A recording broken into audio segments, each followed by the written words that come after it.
Dans les archives judiciaires de la paroisse de Saint-Charles, en Louisiane, il existe un dossier scellé depuis 1862. À l'intérieur, 27 pages manuscrites décrivent ce que les autorités appelèrent l'incident de chasse du bayou Terrebonne, un événement si troublant que plusieurs témoins refusèrent de signer leur déposition. 13 hommes parmi les plus puissants propriétaires de la région partirent un matin d'octobre pour une partie de chasse. Seul un homme revint avant le crépuscule. Il n'était pas blanc, et il était couvert de sang. Avant que nous plongions dans cette histoire qui a hanté les bayous pendant des générations, abonnez-vous à cette chaîne et laissez en commentaire de quelle ville vous nous écoutez en ce moment. Ce qui suit est tiré de documents réels, de témoignages consignés et d'archives que certains auraient préféré voir disparaître à jamais. L'année 1858 marqua l'apogée de l'économie sucrière en Louisiane. Le long du Mississippi et de ses affluents boueux s'étendaient des propriétés qui généraient des fortunes comparables aux plus grandes maisons commerciales d'Europe.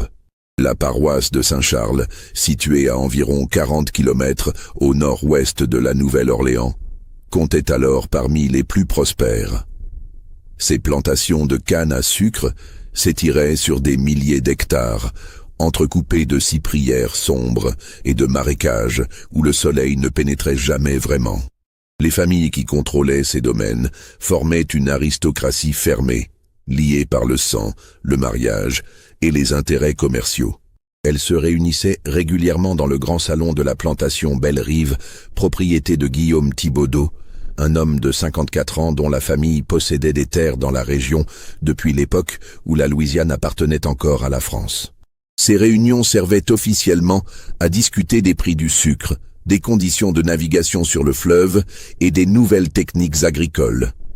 Mais tout le monde savait qu'elles avaient également une autre fonction: maintenir l'ordre social, résoudre les différends entre planteurs et surtout assurer que le système qui garantissait leur richesse reste absolument intact. À cette époque, la population asservie de la paroisse dépassait les 15 000 personnes pour à peine 3 000 blancs.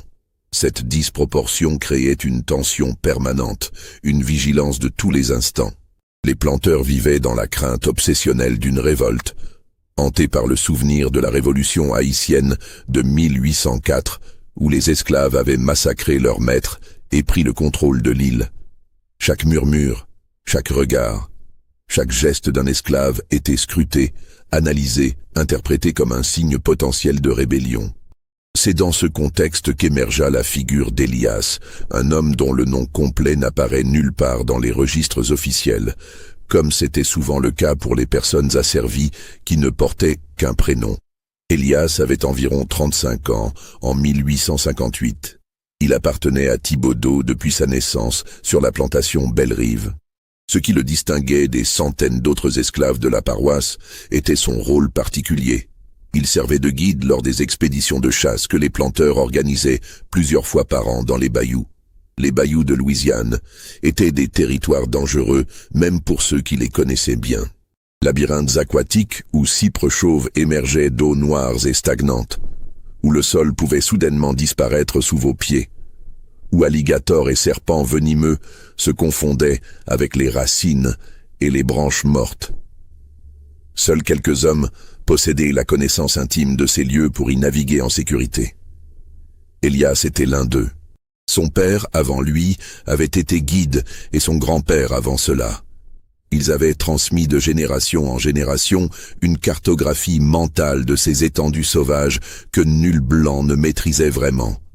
Pour Thibaudeau et ses associés, ces parties de chasse représentaient bien plus qu'un simple divertissement.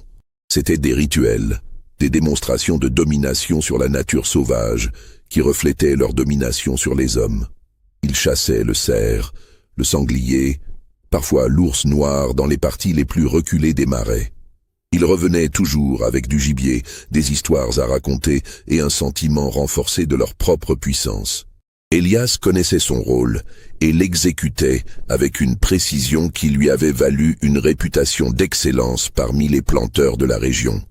Il préparait les pirogues, vérifiait les armes, emballait les provisions et surtout, Il menait les expéditions dans les profondeurs des bayous en évitant les dangers et en trouvant les meilleurs territoires de chasse. Il parlait peu, obéissait rapidement et ne manifestait jamais aucune émotion. Cette apparente soumission parfaite le rendait invisible aux yeux de ses maîtres, ce qui était précisément sa plus grande force, car Elias observait. Depuis son enfance, il avait appris à lire les hommes blancs comme il lisait les bayous. Il connaissait leurs habitudes, leurs faiblesses, leurs peurs inavouées. Il savait lesquels buvaient trop, lesquels étaient cruels par nature et lesquels par simple lâcheté. Il savait qui frappait ses esclaves jusqu'au sang pour un regard mal placé et qui préférait les punitions psychologiques, l'humiliation publique, la séparation des familles. Il savait tout cela et gardait tout en lui, dans un silence qui ressemblait à de la résignation, mais qui était en réalité quelque chose de bien différent. Au début du mois d'octobre 1858, Thibaudot organisa une de ses parties de chasse, mais celle-ci serait différente. Plus longue, plus ambitieuse, elle devait durer 3 jours et pénétrer plus profondément dans les bayous que jamais auparavant. Il invita 12 autres planteurs de la région, des hommes qu'il connaissait depuis l'enfance pour certains, des associés commerciaux pour d'autres, 13 hommes au total. Le chiffre n'échappa à personne, mais fut balayé par des rires nerveux. La superstition n'avait pas sa place parmi des hommes qui se targuaient d'être des esprits rationnels et modernes. Le 23 octobre 1858, avant l'aube, Elias attendait près de l'embarcadère privé de Belle-Rive. 4 grandes pirogues en cyprès étaient amarrées, chargées de provisions, de munitions, de couvertures et de fusils. Le brouillard montait du fleuve en nappe épaisse qui rendait l'air humide et difficile à respirer. On n'entendait que le clapotis de l'eau contre les pilotis et le cri lointain d'un héron. Les planteurs arrivèrent progressivement, certains à cheval, d'autres en calèche. Thibaudot portait sa tenue de chasse habituelle, un costume en toile épaisse, des bottes montantes en cuir et un chapeau à large bord. Les autres étaient vêtus similairement, exhibant leurs fusils de chasse anglais ou français, des armes magnifiques qui coûtaient parfois plus que ce qu'un ouvrier gagnait en 10 ans. Parmi eux se trouvait Augustin Laporte, propriétaire de la plantation adjacente, un homme massif de 47 ans, dont la cruauté était légendaire. Il avait fait fouetter un esclave jusqu'à la mort l'année précédente pour avoir prétendument volé un poulet. Un incident qui n'avait donné lieu à aucune enquête. Il y avait également les frères Beaumont, Édouard et Charles, jeunes hommes d'une trentaine d'années, qui avaient hérité récemment de leur père et géraient leur plantation avec une brutalité qui choquait même certains de leurs pères. Étienne Roussel, un homme sec et nerveux de 50 ans, était connu pour ses dettes de jeu et sa paranoïa croissante concernant ses esclaves. Les autres, Fernand Duplessis, Jacques Villeneuve, Antoine Mercier, Louis Fontenot, Pierre Godet, Henri Brault, Mathieu Landry et Claude Robichaud, formaient le cercle rapproché de Thibaudot, des hommes liés par des décennies d'affaires communes et de secrets partagés. Elias les aida à embarquer sans jamais croiser leurs regards. Il répartit les hommes dans les pirogues selon le poids et l'équilibre nécessaires à la navigation. Lui-même prit place à l'avant de la première embarcation, celle qui ouvrirait la route. Thibaudot et 3 autres planteurs s'installèrent derrière lui. Les autres pirogues suivraient en file indienne. Alors que le soleil commençait à peine à éclaircir l'horizon, la petite flottille s'enfonça dans le bayou. L'eau était d'un brun presque noir, opaque comme de l'huile.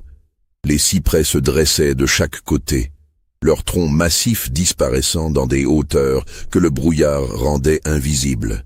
De la mousse espagnole pendait des branches comme de la chair en décomposition. Le silence était oppressant, à peine troublé par le bruit régulier des rames fendant l'eau. Les premières heures de navigation se déroulèrent sans incident.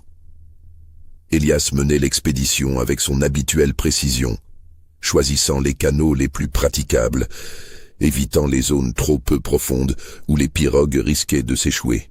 Derrière lui, les planteurs parlaient de prix du sucre, de politique, des tensions croissantes entre le Nord et le Sud concernant l'esclavage. Certains prédisaient une guerre. D'autres riaient de cette idée, affirmant que le Nord n'oserait jamais défier le pouvoir économique du Sud. Vers midi, ils s'arrêtèrent sur un banc de terre ferme pour manger. Elias alluma un feu, fit chauffer de l'eau pour le café, disposa la nourriture que les cuisinières de Belle-Rive avaient préparée. Les planteurs mangèrent en discutant de leurs dernières acquisitions.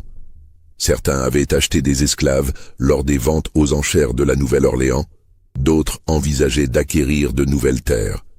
Elias resta à l'écart, mangeant debout ce qu'on lui avait laissé, surveillant les environs comme on le lui avait appris. L'après-midi, ils reprirent la navigation. Le paysage changeait progressivement. Les cyprières laissaient place à des marécages plus ouverts, des étendues d'eau parsemées d'îlots de végétation. C'était un territoire que même Elias ne connaissait pas parfaitement. Il s'aventurait au-delà des zones habituelles de chasse. Thibaudot avait insisté pour explorer ces régions vierges où, selon les rumeurs, on trouvait des ours noirs de taille exceptionnelle. Le soir venu, ils établirent un campement sur une île légèrement surélevée, assez grande pour accueillir confortablement 13 hommes. Elias monta les tentes, alluma plusieurs feux pour éloigner les moustiques et les autres insectes, prépara le repas du soir. Les planteurs burent du whisky et du rhum, leur voix devenant progressivement plus forte, leur rire plus gras. Ils racontaient des histoires de chasse, des anecdotes sur leurs plantations, se vantaient de leurs succès commerciaux. Elias écoutait tout en restant invisible.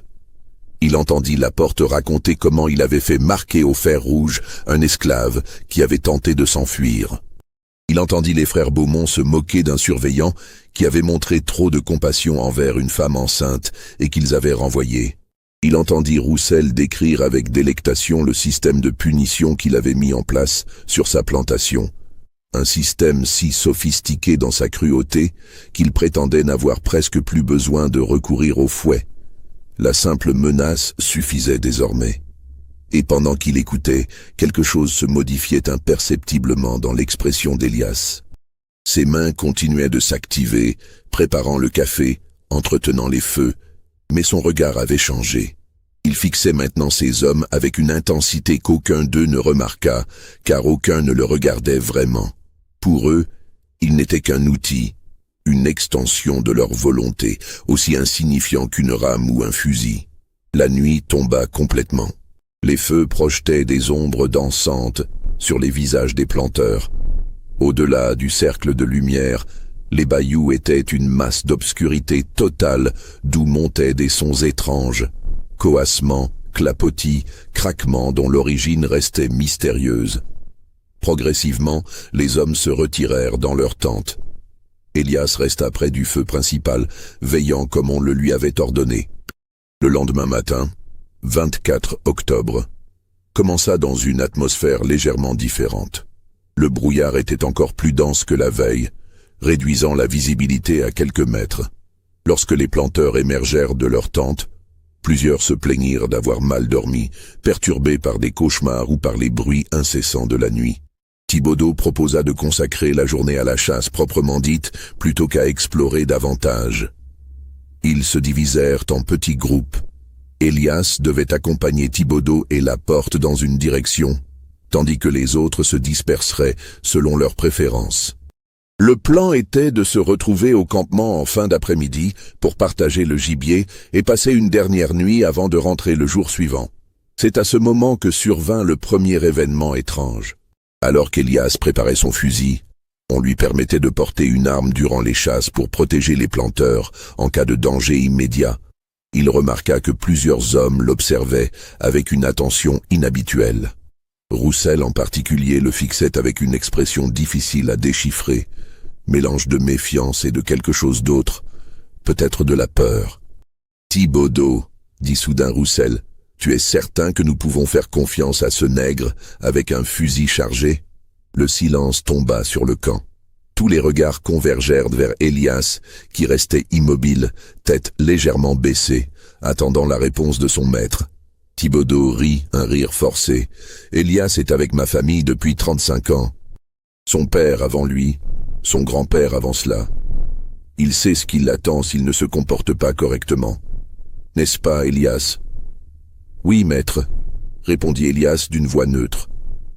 Mais Roussel n'était pas rassuré. J'ai entendu des rumeurs.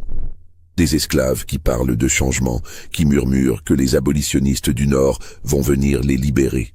Il suffirait d'un seul pour tout déclencher. Un seul avec un fusil et 13 cartouches. Cette fois, le silence était tendu. Plusieurs planteurs touchèrent instinctivement leurs propres armes. L'atmosphère avait basculé de la camaraderie joviale à quelque chose de plus sombre, de plus primitif. « Roussel, tu deviens paranoïaque », intervint finalement Édouard Beaumont. « Si ce nègre voulait nous tuer, il aurait pu nous empoisonner, nous noyer ou nous abandonner dans les bayous. Nous dépendons de lui depuis le début de cette expédition. » « Justement, » insista Roussel, « nous dépendons de lui. Nous sommes perdus sans lui dans ces marécages. Quel pouvoir lui donnons-nous ainsi ?» Thibaudeau s'approcha de Roussel et posa une main sur son épaule. « Mon ami, tu as trop bu hier soir et pas assez dormi. Elias connaît sa place. S'il y a une chose dont je suis absolument certain, c'est de sa docilité. Maintenant, allons chasser et oublions ces pensées morbides. » La conversation s'arrêta là, mais quelque chose avait changé. En se dispersant pour la chasse, plusieurs planteurs jetaient des regards furtifs vers Elias. Et lui, pour la première fois depuis le début de l'expédition, laissa un très léger sourire effleurer ses lèvres, si bref que personne ne le vit. Les heures qui suivirent restèrent gravées dans les mémoires de manière fragmentée et contradictoire. Selon les témoignages ultérieurs, chaque groupe de chasseurs s'enfonça dans une direction différente, s'éloignant progressivement du campement central. Le brouillard ne se dissipait pas, créant une atmosphère étouffante où les sons semblaient amplifiés et déformés. Thibaudeau, Laporte et Elias marchèrent vers le nord, traversant des zones alternant entre terres semi-fermes et eaux stagnantes. Ils cherchaient des traces de sangliers, Laporte ayant affirmé avoir vu des empreintes la veille. Elias ouvrait la marche, testant le sol, écartant les branches basses, guidant silencieusement les deux hommes. Vers midi, ils firent une pause. Laporte sortit une flasque de whisky et but longuement avant de la tendre à Thibaudeau, qui déclina poliment. L'atmosphère entre les deux hommes était étrange, tendue. Finalement, Laporte parla. « Guillaume, nous nous connaissons depuis 40 ans. Nous avons grandi ensemble. Nos pères étaient associés. Je peux te parler franchement ? Bien sûr, Augustin. Cette expédition était une erreur. Nous n'aurions pas dû venir si loin, si profondément dans les bayous. Et certainement pas avec seulement ce nègre comme guide. » Thibaudeau fronça les sourcils. « Qu'est-ce qui te prend ? Tu deviens comme Roussel ? Non. Écoute-moi. » Laporte baissa la voix, même si Elias se tenait à plusieurs mètres, apparemment concentré sur l'examen de traces au sol. « Il y a 3 semaines, j'ai pendu un esclave. Il avait frappé un surveillant. Avant de mourir, il m'a regardé et a dit quelque chose. Il a dit « Nous attendons seulement le moment, et il viendra. » Les paroles d'un homme condamné, Augustin, sans signification. Peut-être. Mais j'ai interrogé mes autres esclaves après, discrètement. Plusieurs ont parlé d'un homme qui circule de plantation en plantation, la nuit. Un homme qui apporte des messages, qui parle de liberté, qui organise quelque chose. Thibaudeau resta silencieux un instant. « As-tu des preuves de cela ? » « Non. C'est le problème. Personne ne veut parler vraiment. Mais je sens quelque chose. Une tension qui n'existait pas avant. Tu ne la sens pas sur ta plantation ? Belle-Rive est bien gérée, Augustin. Mes esclaves sont traités correctement, selon leur mérite. Je n'ai aucun problème. Traités correctement. » Laporte eut un rire amer.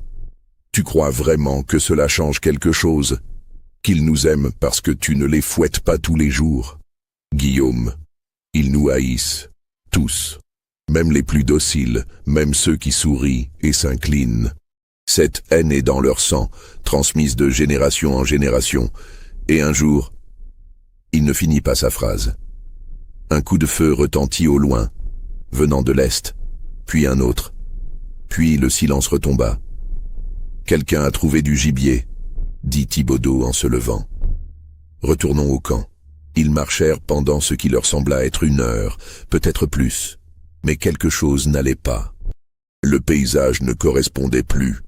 Les repères qu'Elias avait normalement dû marquer semblaient avoir disparu. Le brouillard s'épaississait au lieu de se dissiper. « Elias » appela Thibaudeau. « Où sommes-nous » Elias s'arrêta et regarda autour de lui avec une expression qu'on aurait pu prendre pour de la confusion. « Je ne suis pas certain, maître. Le brouillard, tout semble différent. » « Comment ça, différent ?» La voix de la porte était montée d'un ton. « Tu connais ces bayous mieux que personne. »« Oui, maître, mais nous sommes allés très loin.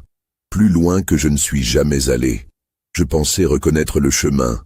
Mais, tu pensais. » La porte avait saisi Elias par le col. « Tu nous as perdus, c'est ça. Sale nègre, tu nous as délibérément perdus. »« Non, maître, je vous jure. »« Augustin, lâche-le. » Thibaudeau intervint, séparant les deux hommes. « La panique ne nous aidera pas. » Elias réfléchit. Le campement était au sud-est. Nous avons marché vers le nord. Il suffit de rebrousser chemin. « Oui, maître. Par ici. » Ils reprirent la marche, mais cette fois l'atmosphère était celle de la peur. La porte gardait son fusil pointé dans la direction générale d'Elias, prêt à tirer au moindre mouvement suspect. Thibaudeau essayait de garder son calme, mais sa respiration s'était accélérée. 2 autres coups de feu résonnèrent, cette fois beaucoup plus proches. Puis un cri humain, de terreur pure. « C'était Villeneuve !» s'exclama Thibaudeau. « Vite !» Ils coururent dans la direction du cri, pataugeant dans l'eau boueuse, trébuchant sur des racines invisibles. Le brouillard tourbillonnait autour d'eux comme une chose vivante. Et soudain, ils tombèrent sur une scène qui les figea sur place. Jacques Villeneuve était à genoux dans l'eau, le visage couvert de sang. Devant lui, flottant face contre l'eau, se trouvait le corps d'Antoine Mercier.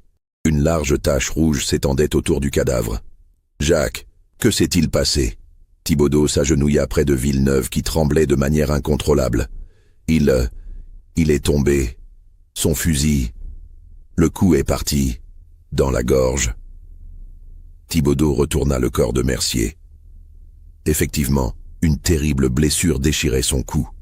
Mais quelque chose n'allait pas. L'angle de la blessure, la position du corps... « C'est impossible, » murmura Laporte.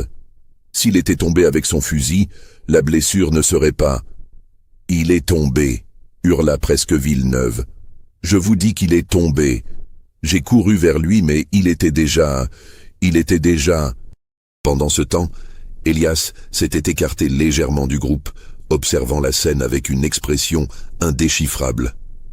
Son regard croisa celui de Thibaudeau pendant une fraction de seconde, et dans ce bref instant, le planteur vit quelque chose qui le glaça jusqu'aux os. Ce n'était pas de la peur, ce n'était pas de la surprise. C'était quelque chose qui ressemblait terriblement à de la satisfaction. « Nous devons retourner au campement immédiatement », déclara Thibaudeau en essayant de garder une voix ferme. « Nous porterons le corps d'Antoine. Les autres doivent être prévenus. Mais transporter un corps mort à travers les marécages s'avéra une tâche épuisante et macabre. Le cadavre de Mercier était lourd, glissant, et le sang continuait de s'écouler de la terrible blessure à son cou, laissant une traînée rouge dans l'eau brune. Villeneuve semblait en état de choc, répétant sans cesse la même histoire. Mercier avait glissé, son fusil était parti, un accident tragique. Mais plus il répétait cette version, moins elle semblait convaincante. Après ce qui parut être une éternité, ils émergèrent près du campement. Ou plutôt, près de ce qui aurait dû être le campement. Car ce qu'ils trouvèrent n'était pas ce qu'ils avaient laissé quelques heures plus tôt. Les tentes étaient toujours là, mais 2 d'entre elles avaient été renversées. Le feu principal brûlait encore, mais personne n'était visible. Un silence oppressant régnait, à peine troublé par le crépitement des flammes et le bruissement du vent dans les cyprès. « Où sont les autres ?» demanda Laporte, la voix rauque. Ils se déployèrent prudemment, fouillant le campement. Dans l'une des tentes renversées, ils trouvèrent du sang. Pas beaucoup, mais assez pour indiquer qu'il s'était passé quelque chose de violent. Les provisions avaient été éparpillées. Plusieurs fusils manquaient. « Regardez ici », appela Elias depuis l'autre bout du campement. Ils le rejoignirent et découvrirent ce qu'il avait trouvé, des traces de lutte dans la boue, menant vers l'eau. Et flottant à quelques mètres du rivage, à moitié immergé, le corps d'Étienne Roussel. Thibaudeau et Laporte entrèrent dans l'eau et tirèrent le cadavre sur la berge. Roussel avait une blessure à la tête, un impact brutal qui avait fracassé son crâne. Mais ce n'était pas une blessure par balle. On aurait dit qu'il avait été frappé avec un objet lourd et contondant. 2 morts, murmura Villeneuve. Mon Dieu, 2 morts en quelques heures. Où sont les autres? Répéta Laporte. Il devrait y avoir 10 hommes ici. Comme en réponse à sa question, des voix s'élevèrent de la forêt de cyprès. Plusieurs planteurs émergèrent, marchant rapidement, presque en courant. Les frères Beaumont, Fontenot, Brault, Landry et Robichaud. 5 hommes. Ils étaient pâles, essoufflés, manifestement terrifiés. « Guillaume !» cria Édouard Beaumont. « Dieu merci, vous êtes vivant. Nous avons entendu des coups de feu, des cris, nous pensions. »« Mercier et Roussel sont morts, » annonça Thibaudeau d'une voix blanche. « Et les autres? Où sont Duplessis, Godet et ton frère Charles ?» Le silence qui suivit fut assourdissant. Finalement, ce fut Henri Brault qui parla, la voix tremblante. « Nous nous sommes séparés ce matin. Charles est allé vers l'ouest avec Duplessis et Godet. Nous devions les retrouver ici à midi. Mais ils ne sont jamais revenus. Et vous n'êtes pas partis les chercher ?» s'indigna Laporte. « Nous allions le faire quand nous avons entendu les coups de feu et les cris, » se défendit Édouard Beaumont. « Nous pensions qu'ils revenaient. » Thibaudeau leva la main pour imposer le silence. « Assez, réfléchissons calmement. Nous sommes combien maintenant ?» Ils se comptèrent. 8 hommes vivants. Thibaudeau, Laporte, Villeneuve, les 2 frères Beaumont qui restaient, Fontenot, Brault, Landry et Robichaud. Plus Elias. 2 morts confirmés, Mercier et Roussel. 3 disparus, Charles Beaumont, Duplessis et Godet. « Nous devons les retrouver, » dit Thibaudeau. « Mais nous ne nous séparerons plus. Nous resterons ensemble, armés, vigilants. »« Vigilants contre quoi ?» demanda Mathieu Landry. « Qu'est-ce qui se passe ici, Guillaume? 2 accidents? 3 disparitions? Ce n'est pas possible. »« Les alligators, » suggéra Fontenot. « Ces eaux en sont pleines. Peut-être que... » « Un alligator ne fracasse pas un crâne avec un objet contondant, » coupa Laporte. « Et un alligator n'éparpille pas des provisions ni ne renverse des tentes. » Le regard de tous se tourna alors, presque involontairement, vers la seule personne qui n'avait pas encore parlé. Elias se tenait légèrement à l'écart du groupe, son fusil à la main, observant la scène avec cette même expression neutre qu'il arborait depuis le début. « Le nègre, » dit lentement Claude Robichaud. « Il était avec toi, Guillaume, quand Mercier est mort. »« Oui. »« Et quand vous avez trouvé Roussel? »« Il était avec nous également. »« Pratique, » cracha Robichaud. « Il a un alibi parfait parce qu'il était avec toi. Mais qui nous dit qu'il n'a pas... assez ?» L'autorité dans la voix de Thibaudeau fit taire Robichaud. « Elias ne peut pas être responsable. Il était constamment sous notre surveillance. »« Vraiment ?» Laporte intervint, et pour la première fois, il y avait du doute dans sa voix. « Guillaume, souviens-toi, dans les bayous, quand nous nous sommes perdus, Elias marchait devant. Nous ne le voyions pas toujours dans le brouillard. Il aurait pu... Aurait pu quoi? Courir en avant, tuer Mercier, puis revenir sans que nous remarquions son absence? Soyez raisonnable. » Mais la peur n'est pas raisonnable. Et maintenant que le soupçon avait été planté, il grandissait comme une plante vénéneuse dans l'esprit des planteurs. Ils regardaient Elias différemment, non plus comme un outil, mais comme une menace potentielle. Et lui, pour la première fois depuis le début de l'expédition, parla de sa propre initiative. « Messieurs, » sa voix était calme, presque douce, « je comprends votre peur. Mais je vous jure sur tout ce qui m'est cher que je n'ai fait de mal à personne. Je suis ici pour vous servir, comme je l'ai toujours fait, comme mon père l'a fait avant moi. » Cette déclaration, étrangement, ne rassura personne. Peut-être parce qu'elle était trop parfaite, trop mesurée. Ou peut-être parce que, pour la première fois, ils entendaient vraiment la voix d'Elias, réalisaient qu'il avait une voix, des pensées, une volonté propre. « Désarme-le », ordonna soudain Édouard Beaumont. Tout de suite. « Édouard, ce n'est pas... » commença Thibaudeau. « Désarme-le », hurla Beaumont. « Nous sommes 8 hommes blancs perdus dans un marécage avec un nègre armé et 2 cadavres à nos pieds. Tu ne vois pas la folie de cette situation ?» Un murmure d'approbation parcourut le groupe. Même Thibaudeau sembla hésiter. Finalement, il se tourna vers Elias. « Elias, donne-moi ton fusil. » Un long silence. Elias regarda son maître, puis les autres hommes. Son visage restait absolument neutre, mais ses mains serrèrent légèrement le fusil. Pendant une fraction de seconde, tout le monde retint son souffle, prêt à plonger à couvert. Puis Elias tendit l'arme à Thibaudeau, lentement, avec précaution. « Comme vous voulez, maître. » Le soulagement fut presque palpable.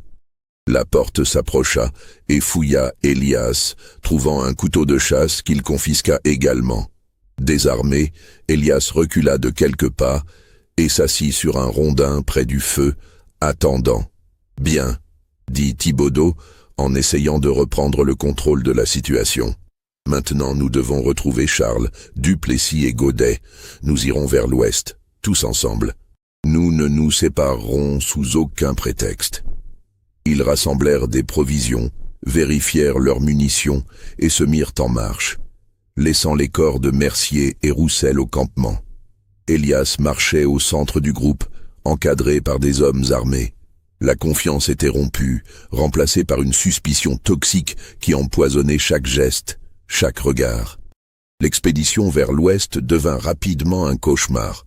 Le terrain devenait de plus en plus difficile, alternant entre zones marécageuses où il s'enfonçait jusqu'aux genoux et îlots de terre ferme couverts de végétation si dense qu'il fallait se frayer un chemin à coups de machette. Le brouillard persistait, réduisant la visibilité à quelques mètres seulement. Après 1 heure de marche pénible, ils trouvèrent le premier indice. Une trace dans la boue, l'empreinte d'une botte reconnaissable comme appartenant à un homme blanc par sa taille et sa qualité. Puis, quelques mètres plus loin, des gouttes de sang sur les feuilles d'un buisson.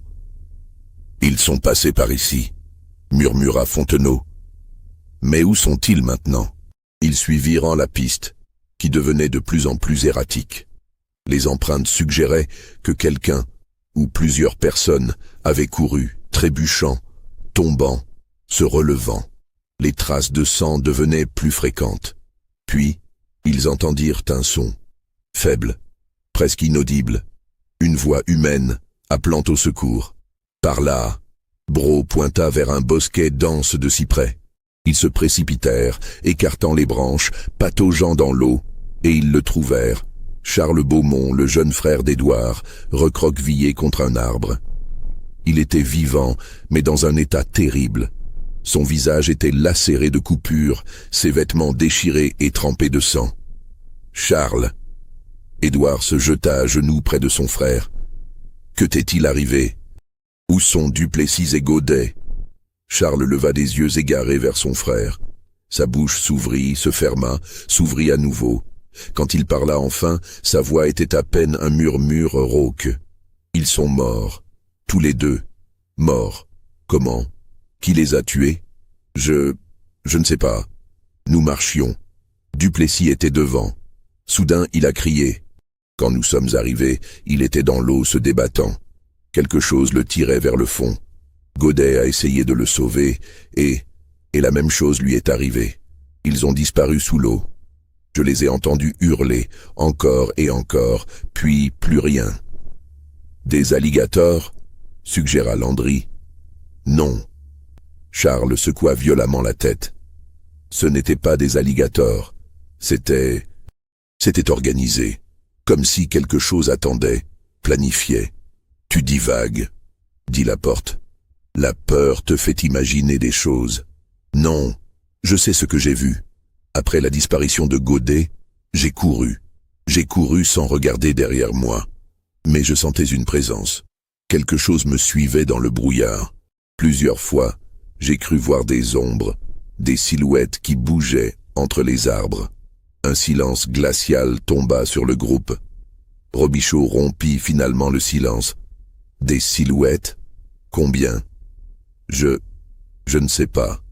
Peut-être une, peut-être plusieurs. Le brouillard rendait tout flou. Des esclaves en fuite, dit Fontenot. C'est la seule explication. Des marrons qui se cachent dans les bayous. Ils nous traquent. L'idée se répandit comme une traînée de poudre dans l'esprit des planteurs.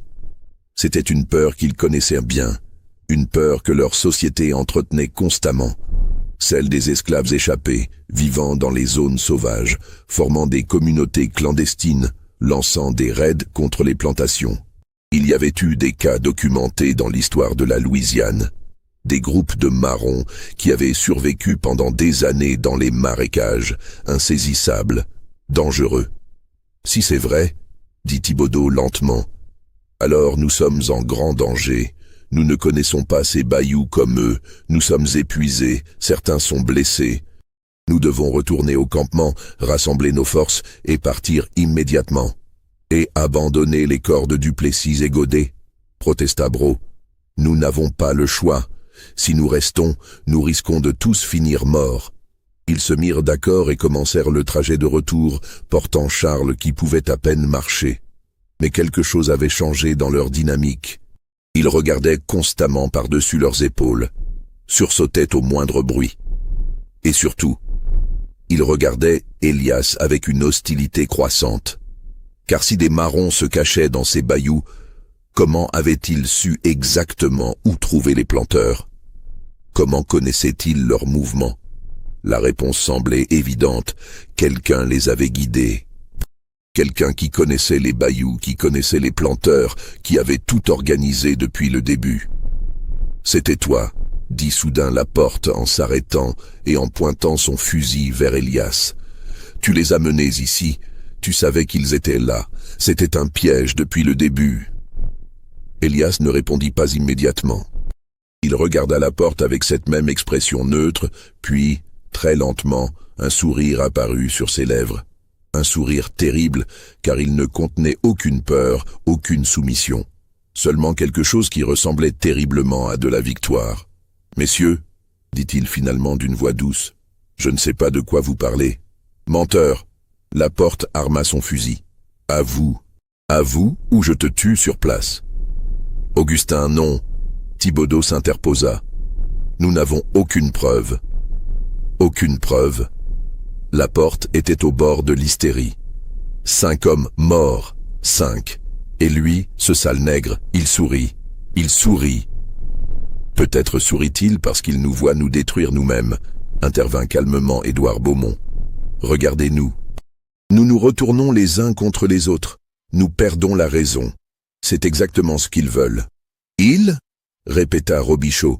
Tu crois vraiment à cette histoire de marrons dans les bayous? Et toi non? Comment expliques-tu autrement ce qui se passe? Personne n'avait de réponse. Ils reprirent leur marche dans un silence lourd, chacun perdu dans ses propres pensées terrifiantes. Le soleil commençait à baisser, projetant des ombres longues et déformées à travers le brouillard. Dans quelques heures, ce serait la nuit, et l'idée de passer une nuit de plus dans ces bayous était insupportable.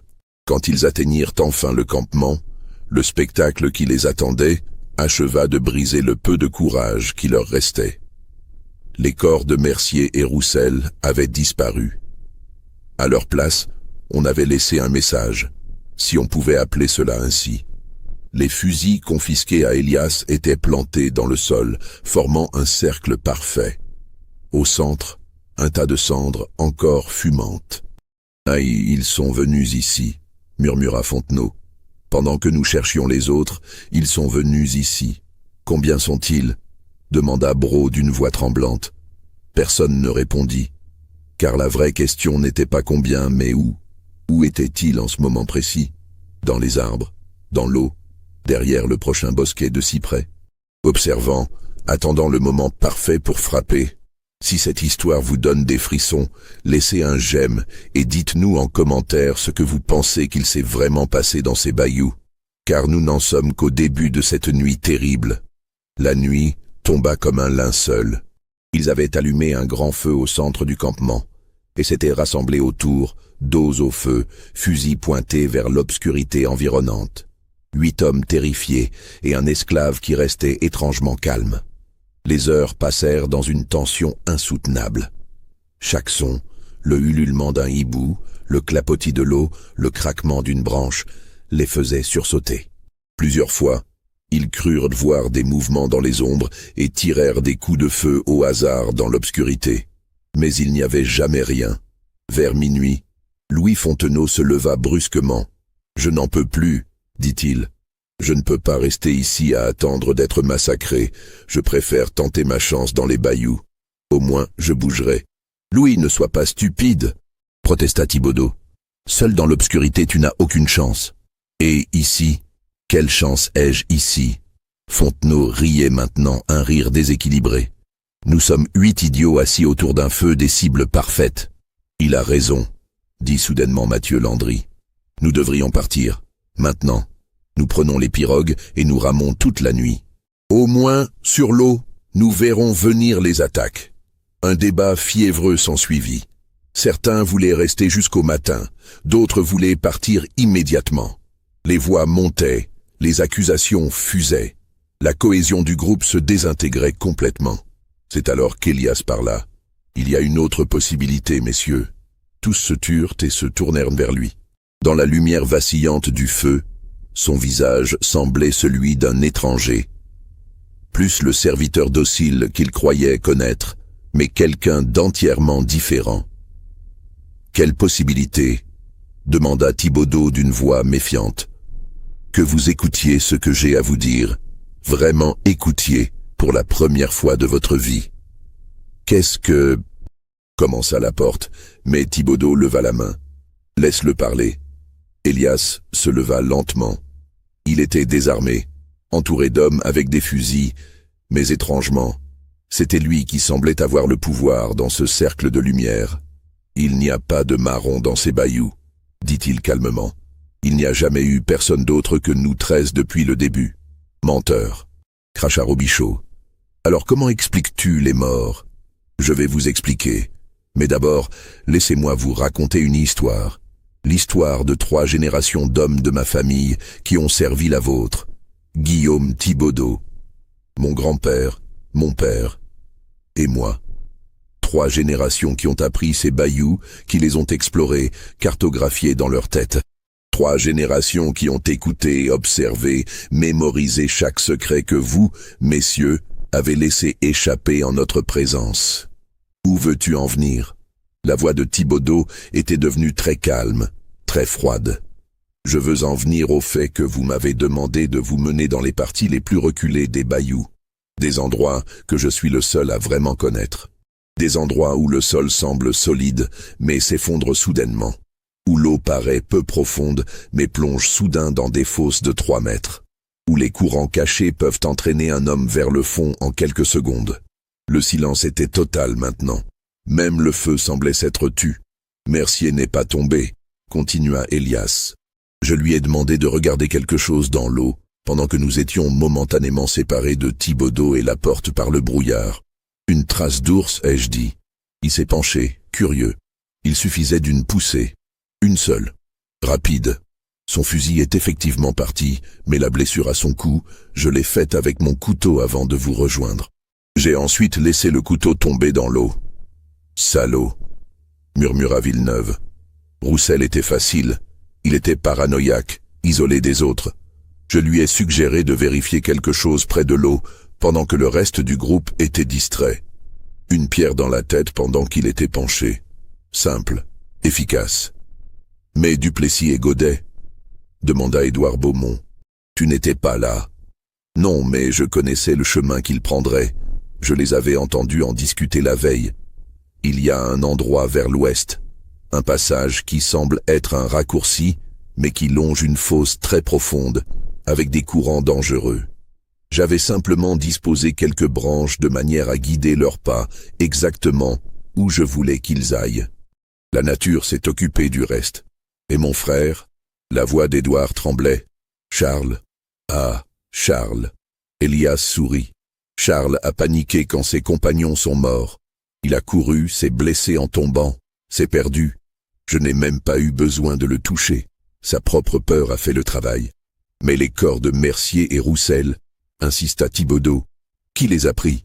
Et personne, je les ai simplement déplacés et cachés dans l'eau profonde pendant que vous cherchiez les autres, les fusils plantés en cercle, un théâtre destiné à vous faire croire à une présence extérieure, à vous faire douter, vous retourner les uns contre les autres. Tu as tout planifié. La porte semblait sur le point de vomir. Pendant des années, confirma Elias.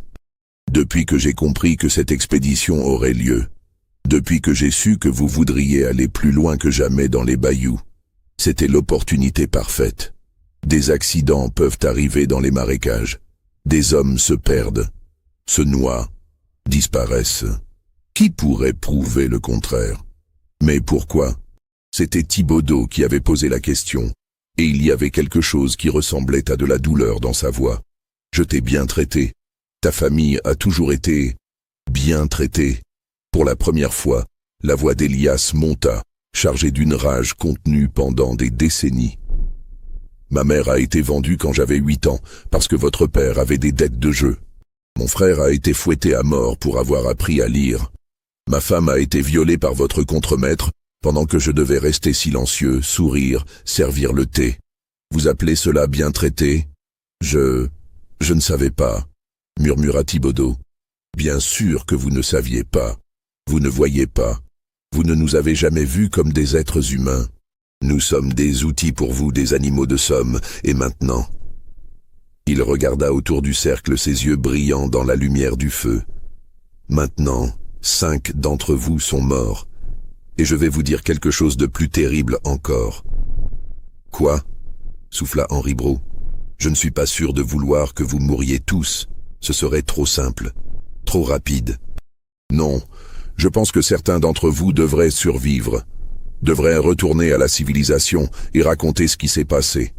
Que 13 hommes sont partis en expédition de chasse, guidés par leurs fidèles esclaves, et qu'une terrible série d'accidents les a décimés. Car voyez-vous, qui vous croira si vous dites la vérité? Un esclave qui a planifié et exécuté un plan complexe pour assassiner plusieurs planteurs? Ridicule. Impossible. Les nègres sont trop stupides pour cela, n'est-ce pas? C'est ce que vous avez toujours dit. Le silence qui suivit cette déclaration était celui de la défaite totale. Car Elias avait raison.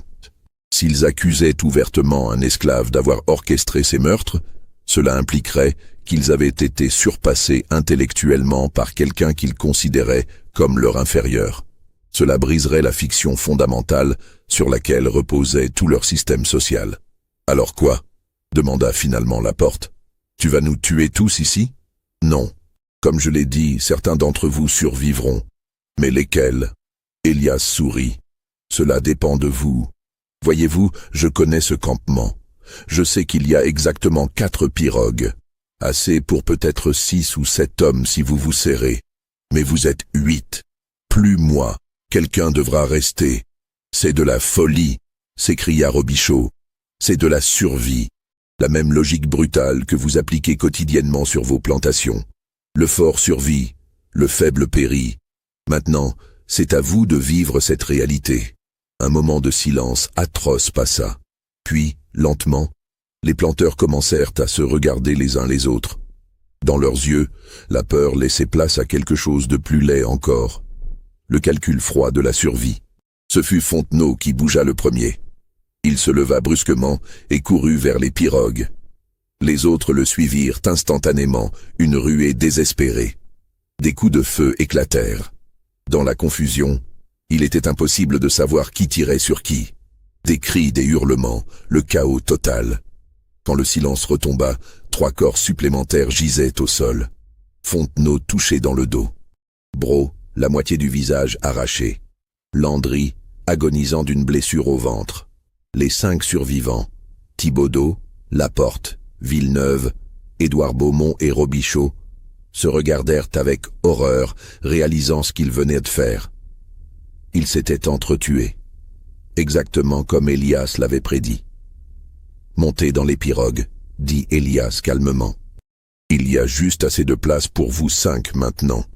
Et toi? Demanda Thibaudot. Moi? Je reste. Ces bayous sont ma maison.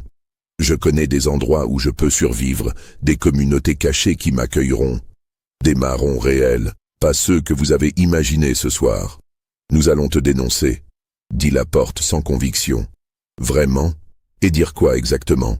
Que votre fidèle esclave vous a manipulé au point que vous vous êtes entretués, que vous avez été surpassé par celui que vous considériez comme un simple outil.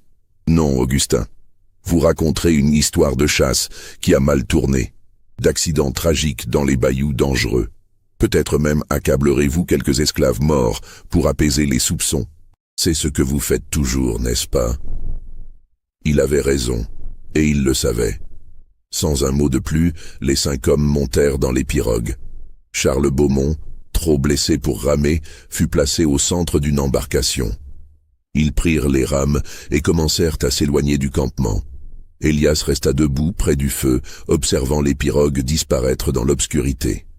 Mais juste avant qu'elles ne soient complètement hors de vue, il cria une dernière chose. « Oh, et messieurs, faites attention au grand coude du bayou, à environ 3 kilomètres d'ici.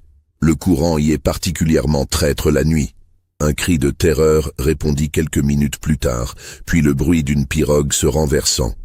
Puis plus rien. Le 27 octobre 1858, un homme émergea seul du bayou Terrebonne. Il était couvert de boue, de sang séché et de griffures.